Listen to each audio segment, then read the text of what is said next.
Chinay no kano cha chinante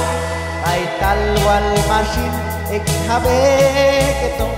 Chinay no kano cha chinante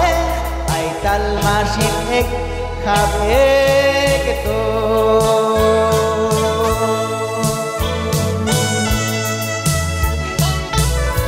Kusil o ilal junwalel kanto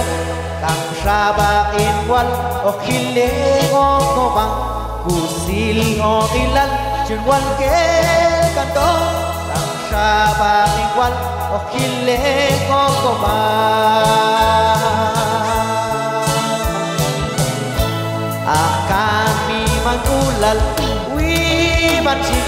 Paital masin ek esnang bay ayat Akan mi mangulal wibansin Paital masin ek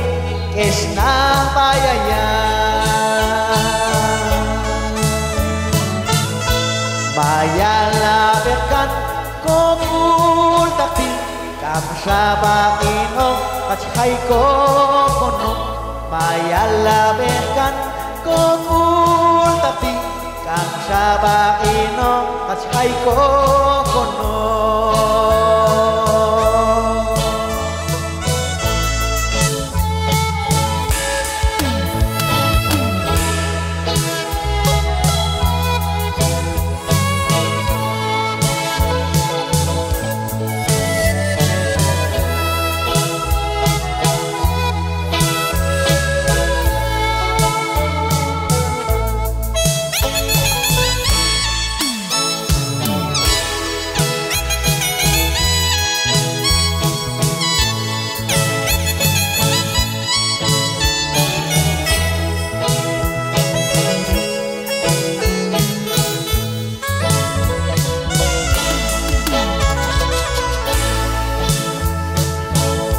Chinay no kano cha chinante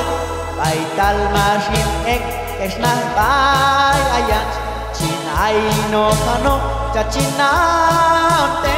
Paital masin ek esnah bay ayat Kusil o ilal junwalel kanto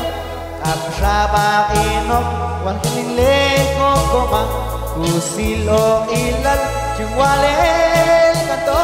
Kam sabain wal o kilingko komang Akami mangulal wibansin Paital masin ek esnang bay ayat Akami mangulal wibansin Paital masin ek esnah bay ayat